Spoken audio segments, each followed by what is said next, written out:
Honorable vice-président du Parlement de la CEDEAO, honorables députés, chers collègues, mesdames et messieurs, c'est pour moi un réel plaisir de m'adresser à cette auguste assemblée au nom de la délégation guinéenne à l'occasion de la première session ordinaire du Parlement de la CEDEAO au compte de l'année 2024. Permettez-moi à l'entame de mon propos de vous transmettre les salutations fraternelles et chaleureuses du président du Conseil national de la transition de la République de Guinée, l'honorable Dr Dansa Kourouma, et celle du peuple de Guinée.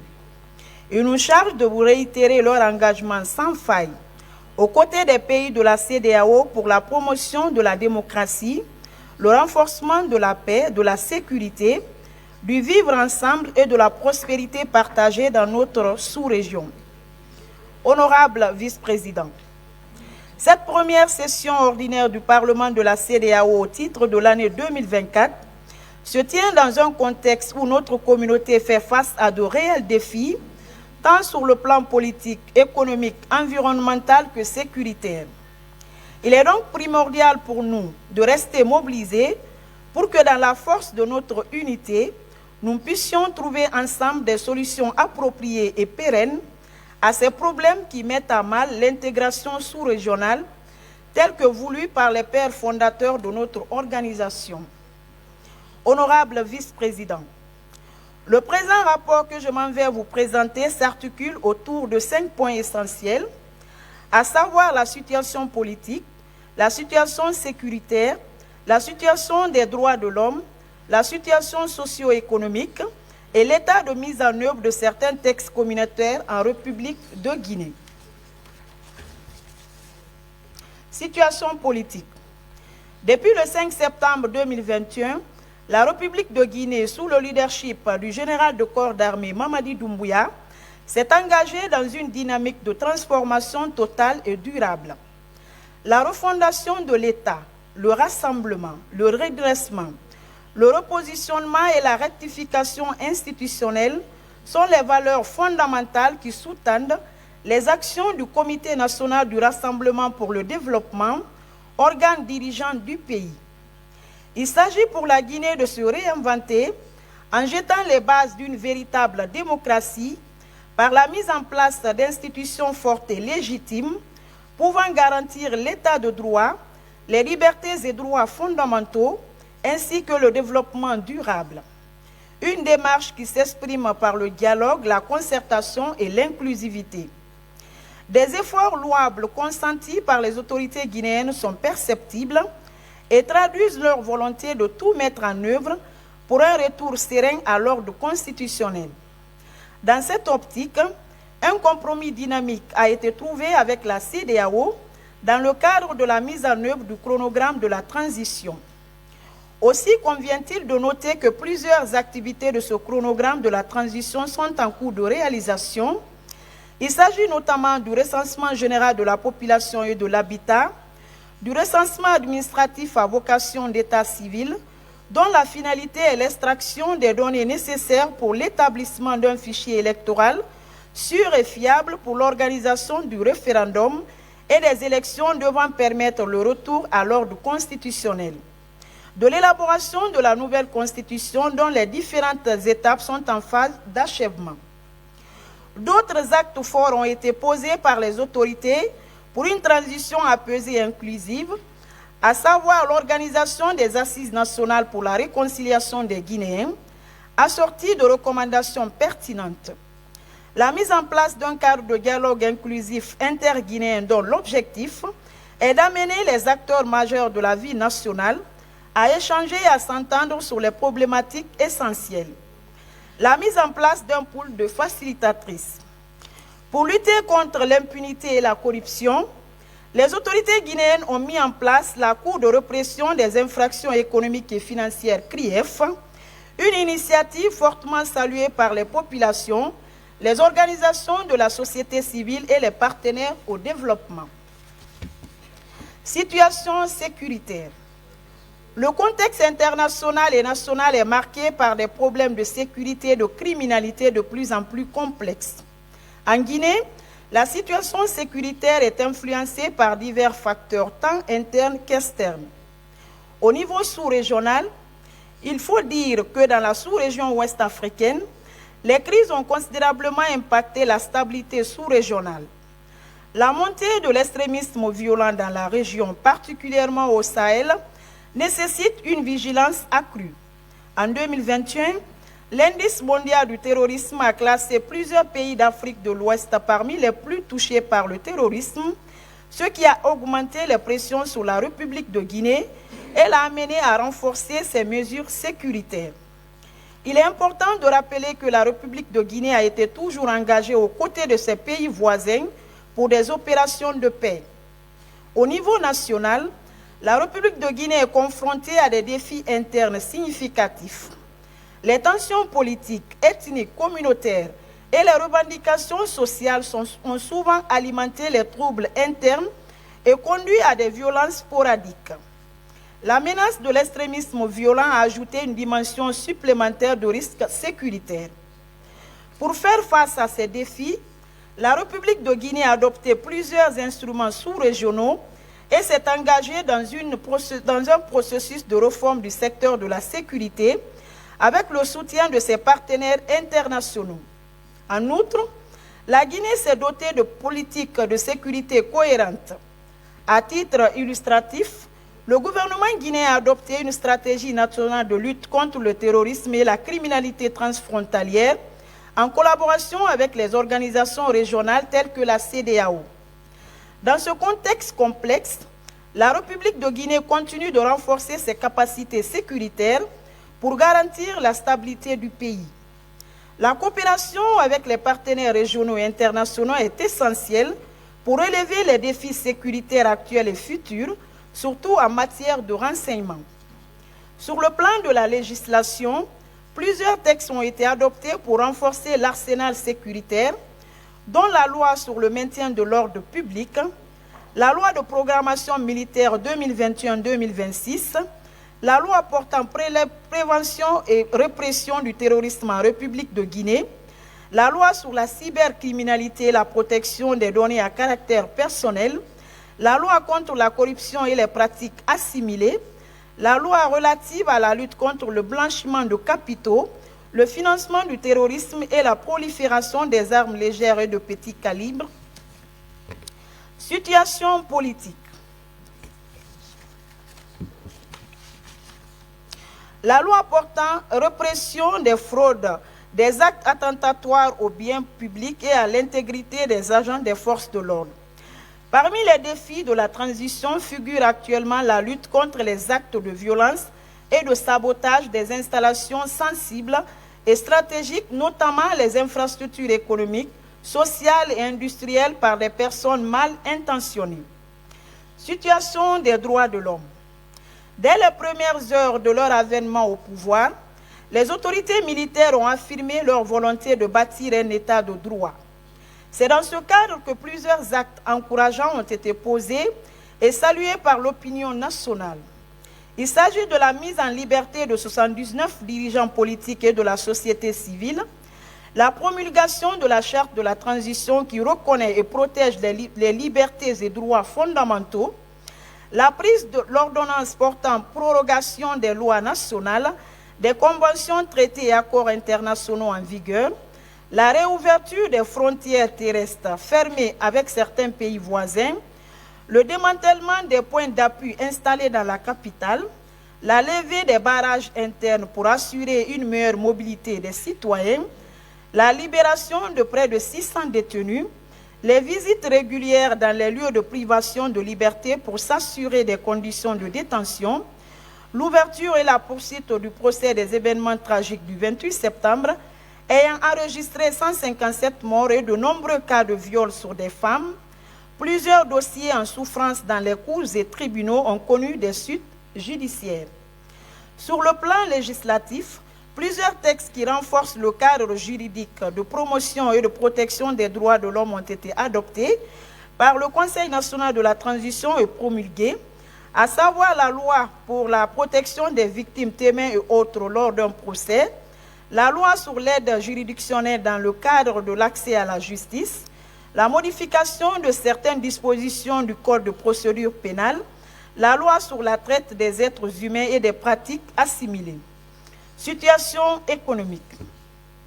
Sur le plan économique, malgré le processus de transition en cours, la Guinée a connu une progression économique louable.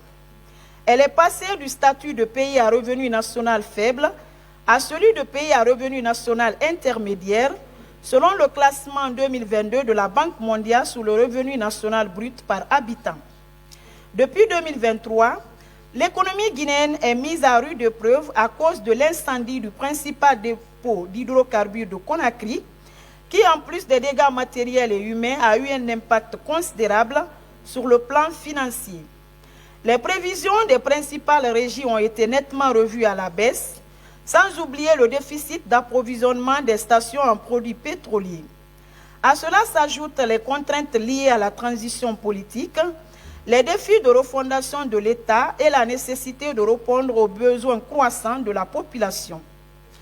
L'activité économique nationale s'est déroulée également dans un contexte marqué par la prise de mesures fortes pour assurer l'équilibre macroéconomique interne et externe, afin de renforcer notamment la résilience du pays, la mise en œuvre du programme de référence intermédiaire 2022-2025 et le plan de relance économique 2022-2024, l'amélioration du climat des affaires et la poursuite des réformes dans le secteur minier. Ces mesures ont eu un impact considérable sur les conditions de vie des populations à cause de la hausse du prix des produits de première nécessité sur le marché, des délestages électriques et de la pénurie de produits pétroliers. Elles ont aussi occasionné des manifestations violentes dans certaines zones du pays. Pour atténuer les effets des situations susmentionnées, les dispositions suivantes ont été prises par les autorités.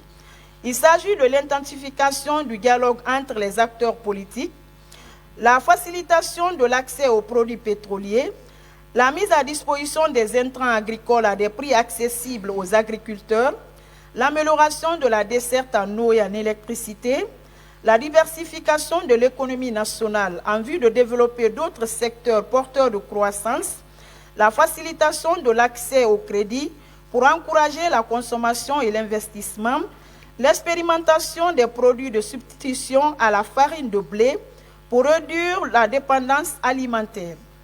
Il faut également noter que plusieurs chantiers de réalisation d'infrastructures scolaires sociales de base sont en cours en vue d'améliorer les conditions de vie et de travail des populations.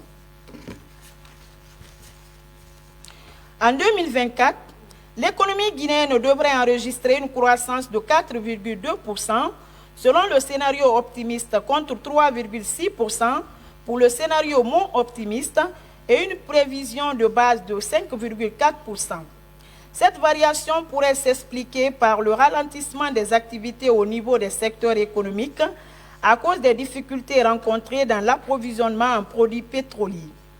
La ratification récente de l'une des plus grandes conventions minières au monde, le Simandou, avec un capex de 20 milliards de dollars d'investissement attendu à partir de 2024. Ce qui ouvre des perspectives d'emploi pour plus de 600 000 jeunes Guinéens. La prise en compte du contenu local sera également bénéfique aux entreprises guinéennes, sans oublier le désenclavement des villes ou localités avec la réalisation des infrastructures routières, ferroviaires et portuaires. État de mise en œuvre des textes communautaires. Concernant le protocole relatif au prélèvement communautaire.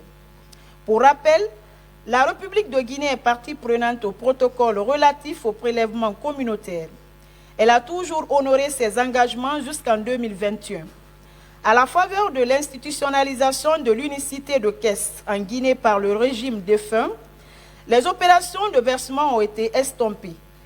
En milieu d'année 2021, les autorités ont décidé d'élaborer d'un commun accord avec une mission de la CEDEAO en Guinée, un plan d'appurement qui devait entrer en vigueur en janvier 2022. Les travaux d'élaboration de ce plan d'appurement avaient mis en synergie des experts de la CEDEAO en charge de prélèvements communautaires et des experts guinéens de la Banque centrale, de la douane du Trésor public et de la direction de l'intégration africaine qui a en charge la gestion du Bureau national de la CEDEAO en République de Guinée. À la faveur de la prise de responsabilité par les forces de défense et de sécurité le 5 septembre 2021, suivi des sanctions de la CEDEAO, la mise en œuvre du plan d'appurement n'a pas prospéré, ce qui a entraîné de facto le cumul des aérés de versement. Suite à la levée des sanctions et à la visite du président de la commission de la CEDEAO au mois de juin 2024 en Guinée, les autorités guinéennes sont en train de travailler en rapport avec toutes les parties prenantes nationales à l'étude diagnostique de la situation des prélèvements communautaires et à l'élaboration d'un nouveau plan d'appurement qui prendra en compte les impératifs économiques et financiers que le pays traverse, mais également le respect de nos engagements internationaux vis-à-vis de la CEDEAO. Nous osons espérer qu'au cours des semaines ou mois à venir, nos experts pourront présenter au gouvernement un document consolidé pour validation avant de le transmettre à la CEDEAO pour son opérationnalisation.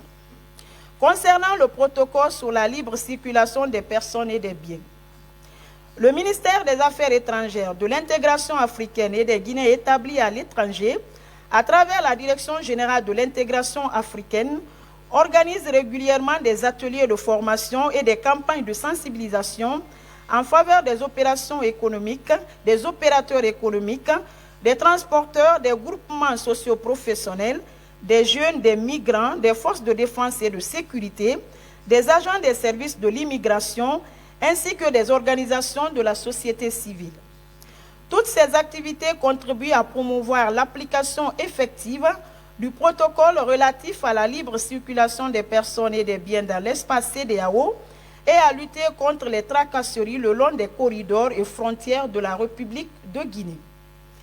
Concernant l'acte additionnel relatif à l'égalité de droits entre les femmes et les hommes pour le développement durable dans l'espace CEDEAO, la République de Guinée, depuis son indépendance, a toujours adhéré aux idéaux et valeurs qui prônent l'égalité entre les hommes et les femmes. Un engagement politique et social matérialisé par la promulgation de textes, de lois, la ratification de conventions internationales en faveur de l'égalité de chance et la justice sociale, et l'adoption de documents d'orientation politique majeurs comme la politique nationale du genre. Cette politique a été la pierre angulaire de l'élaboration des volets de différents programmes, plans et politiques du gouvernement et vise à corriger les disparités entre les sexes à travers la prise en compte de la dimension genre dans les programmes et projets sectoriels du pays. La charte de la transition qui fait office de constitution pendant cette transition prône également l'égalité de chance entre les hommes et les femmes. Le Code civil et la loi portant régime de l'état civil présentent également des avancées et innovations très importantes pour le statut de la femme. Ils permettent par exemple aux femmes de travailler sans demander l'autorisation à leurs époux, ce qui n'était pas le cas avant. Aussi, en cas de divorce, le partage de l'autorité parentale s'applique. Dans le même registre, la femme n'était pas autorisée à déclarer la naissance de son enfant à l'état civil. Elle pourra désormais jouir de ce droit. Les mariages coutumiers et religieux sont désormais reconnus par la loi, ce qui met dorénavant les femmes, surtout les veuves, à l'abri des injustices et des violences. Une proposition de loi instituant la parité entre hommes et femmes pour l'accès aux fonctions nominatives et électives est en cours d'élaboration au Conseil national de la transition. Cette loi, si elle est adoptée et promulguée, pourrait contribuer à l'émergence des femmes en politique et favoriser leur représentativité aux instances de prise de décision. En dépit de cette volonté politique affichée par les autorités guinéennes et les efforts déployés, il existe encore des contraintes non négligeables et qui se traduisent par des facteurs socio-culturels et qui ont un impact sur l'émancipation de la femme guinéenne. Je ne saurais terminer sans vous exprimer au nom du peuple de Guinée nos vifs remerciements pour l'accueil chaleureux que vous avez réservé à notre délégation. Nous réitérons notre sollicitation de votre appui constant et de votre accompagnement en cette période cruciale de notre histoire. Vive l'intégration sous-régionale. Je vous remercie.